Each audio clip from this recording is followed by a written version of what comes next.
Hello friends, your academic services private limited में आपका स्वागत है। हम अध्ययन करेंगे माइक्रोसॉफ्ट पावर पॉइंट के बारे में। माइक्रोसॉफ्ट पावर पॉइंट को खोलने के लिए सबसे पहले ऑल प्रोग्राम्स पे जाएं, माइक्रोसॉफ्ट ऑफिस के फोल्डर पे क्लिक करें। यहाँ से आप माइक्रोसॉफ्ट पावर पॉइंट आइकॉन पे क्लिक करें। जैसे ही आप आइकॉन को क्लिक करेंगे आपके सामने माइक्रोसॉफ्ट पावर पॉइंट की स्क्रीन खुल जाएगी। माइक्रोसॉफ्ट पावर पॉइंट जो सॉफ्टवेयर है वो आपको आपकी इंफॉर्मेशन को प्रेजेंट करने का ढंग बताता है, यानी कि आप अपनी इंफॉर्मेशन को दूसरे लोगों के सामने दिखा सकते हैं, उनके साथ बांट सकते हैं। उदाहरण के लिए मान लीजिए आप किसी ऑफिस में काम करते हैं तो आप अपनी सेल्स की रिपोर्ट्स बना सकते हैं। इसी तरह से आप किसी प्रकार का बजट पेश कर सकते हैं उसमें। और यदि आप किसी स्कूल या कॉलेज में पढ़ाते हैं तो आप अपने लेक्चर्स तैयार कर सकते हैं और स्टूडेंट के सामने दिखा सकते हैं। इसके अतिरिक्त आप सेमिनार्स या एड लगाने के लिए भी माइक्रोसॉफ्ट पावर पॉइंट का प्रयोग कर सकते हैं, जिसके थ्रू ये आपको आपकी इंफॉर्मेशन प्रेजेंट करने के लिए बहुत सारे टूल प्रदान करता है, जिनका प्रयोग करके आप अपनी जो इंफॉर्मेशन है उसको बहुत अच्छे ढंग से सजा सकते हैं। उसमें एनिमेशंस ऐड कर सकते हैं, ऑडियो और वीडियो इफेक्ट्स डाल सकते हैं, जिससे आपकी इंफॉर्मेशन समझने वाले को एक तो आसानी से समझ आ जाएगी और दूसरा उसका समय भी बचेगा और आपकी जो इंफॉर्मेशन है वो भी व्यवस्थित रूप से पड़ी रहेगी। इस तरह से आप माइक्रोसॉफ्ट पावर पॉइंट का प्रयोग कर सकते हैं। माइक्रोसॉफ्ट पावर पॉइंट की स्क्रीन की जानकारी ले लेते हैं। सबसे पहले हम सबसे पहली जो बार है वो हमारे पास टाइटल बार के रूप में उपलब्ध है, जिसके लास्ट में हमारे पास यहाँ 3 बटन है, क्लोज, रिस्टोर और मिनिमाइज। क्लोज से आपकी जो माइक्रोसॉफ्ट की विंडो, पावर पॉइंट की विंडो है वो बंद हो जाएगी। रिस्टोर से आप इसको छोटा कर सकते हैं और फिर से वही क्लिक करने पे साइज बड़ा कर सकते हैं।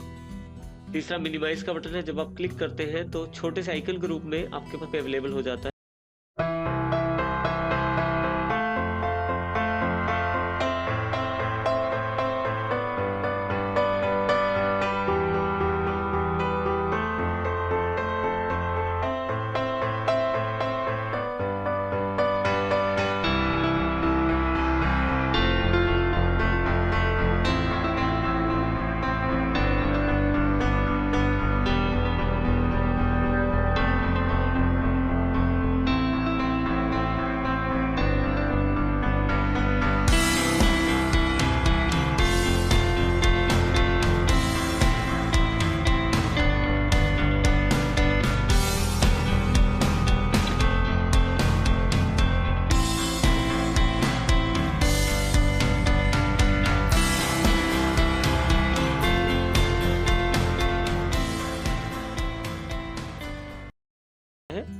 दोबारा आप यहीं पे क्लिक करें तो फिर से पावर पॉइंट की विंडो आपके सामने आ जाएगी। इसके पश्चात माइक्रोसॉफ्ट पावर पॉइंट की जो स्क्रीन है वो टैब्स में बटी हुई है।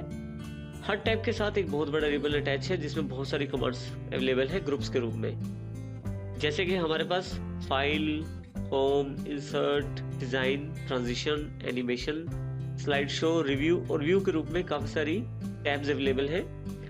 जैसे ही हम होम पे क्लिक करते हैं तो हमारे पास एक रिबन अवेलेबल हो जाता है, जो कि काफी सारे ग्रुप्स में बटा हुआ है, जैसे क्लिपबोर्ड, स्लाइड्स, फ़ॉन्ट। इस तरह से हर ग्रुप में काफी सारी कमांड्स अवेलेबल हैं। जैसे क्लिपबोर्ड के अंतर्गत cut, copy, format, painter, paste. इसी तरह से स्लाइड के अंतर्गत काफी सारी कमांड्स अवेलेबल हैं। इस तरह से हर ग्रुप में काफी सारी कमांड्स हमारे पास अवेलेबल हैं, जो उस ग्रुप के अकॉर्डिंग इकट्ठी कर दी गई है। इस तरह से आप अपने टैब्स का प्रयोग कर सकते हैं। इसके पश्चात यदि आप स्क्रीन को देखें तो यहाँ हमारे पास स्क्रीन काफी सारे भागों में बटी हुई है, जिसमें सबसे बड़ा भाग ये जो हमारे सामने दिखाई दे रहा है ये स्लाइड पेन कहलाता है, जिसमें आपकी स्लाइड्स दिखाई जाती हैं। इसके अतिरिक्त इन स्लाइड्स के अंदर आप कुछ लिख सकते हैं, कुछ आइटम्स जोड़ सकते हैं। उसके लिए आपके पास प्लेस होल्डर्स अवेलेबल रहते हैं। जैसे हमारे पास यहाँ क्लिक टू ऐड टाइटल लिखा हुआ है, ये एक प्लेस होल्डर है जिसमें आप कुछ भी लिख सकते हैं टेक्स्ट के रूप में। इस तरह से काफी सारे प्लेस होल्डर अवेलेबल है माइक्रोसॉफ्ट पावर पॉइंट में, जिसमें आप चार्ट्स, ग्राफ्स या आप अपनी पिक्चर्स या इमेजेस भी लगा सकते हैं। यदि आप लेफ्ट साइड पे देखें तो यहाँ पे हमारे पास स्लाइड का छोटा सा रूप करके दिखाया गया है, जिसको थंबनेल व्यू कहते हैं। तो आप यहाँ से थंबनेल्स देख सकते हैं उन स्लाइड्स के जिन स्लाइड्स को आप देखना चाहते हैं। और जैसे ही आप किसी थंबनेल पे क्लिक करते हैं तो स्लाइड्स बड़ी होकर स्लाइड पेन में दिखाई देना शुरू कर देती है। इसके अतिरिक्त जो सबसे नीचे एक और व्यू दिया गया है, नोट्स व्यू। यदि आप यहाँ ध्यान दें, यहाँ आप यदि नीचे की तरफ देखें तो आपके पास एक पेन और अवेलेबल है जिसको हम नोट्स पेन कहते हैं। इस तरह से मुख्य पेज हमारे पास 3 अवेलेबल है यहाँ पे। और चाहें तो अपनी आवश्यकता अनुसार साइज छोटा बड़ा कर सकते हैं पेन्स का। जैसे मैं यहाँ क्लिक करके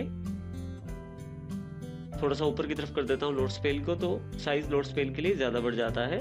इसी तरह से मैं थंबनेल्स जो पेन है उसका साइज भी बड़ा छोटा कर सकता हूँ। इसका फर्क स्लाइड पेन पे पड़ता है, जिससे स्लाइड पेन का साइज छोटा हो जाता है। इस तरह से आप अपनी आवश्यकता अनुसार इनका साइज बड़ा छोटा कर सकते हैं। सबसे लास्ट में हमारे पास जो बार अवेलेबल है वो है स्टेटस बार। स्टेटस बार में काफी सारी जानकारी उपलब्ध है, जैसे कौन सी स्लाइड पे काम कर रहे हैं आपके पास कौन सी थीम अवेलेबल है और इस वक्त कौन सा व्यू आपके पास अवेलेबल है। और यहाँ से आप जूम इन और जूम आउट भी कर सकते हैं अपनी स्लाइड को, यानी कि स्लाइड को बड़ा छोटा भी करके देख सकते हैं। यहाँ हमारे पास राइट साइड टॉप साइड पे हमारे पास 2 बटन और अवेलेबल है। एक जो आपके जो रिबन अवेलेबल है टैब्स के साथ, उसको मिनिमाइज करने के लिए देखिए जो रिबन हमारे पास अवेलेबल है वो मिनिमाइज हो गया है। दोबारा यही क्लिक करेंगे तो रिबन फिर से अवेलेबल हो जाएगा। जो लास्ट बटन है आपके पास, उस पर आप हेल्प की जानकारी ले सकते हैं। किसी भी प्रकार के टॉपिक की जानकारी आप माइक्रोसॉफ्ट पावर पॉइंट की हेल्प के साथ ले सकते हैं, बस इसको क्लिक करने के बाद। इस तरह से आपके पास हमारे सामने माइक्रोसॉफ्ट पावर पॉइंट की स्क्रीन उपलब्ध है। लेफ्ट साइड पे ऊपर की तरफ एक क्विक एक्सेस टूल बार दिखाया गया है, जिसमें आप उन बटन्स या उन कमांड्स को जोड़ सकते हैं जिनका आप बहुत ज्यादा प्रयोग करते हैं। कमांड्स जोड़ने के लिए आपको केवल राइट क्लिक करना है किसी कमांड पे और add to quick access tool bar कर देना है। कमांड्स आपके पास ऊपर अवेलेबल हो जाएगी। और यहाँ से कमांड हटाने के लिए फिर से राइट क्लिक करें और remove from the quick access tool bar कर देंगे तो कमांड वहां से हट भी जाएगी।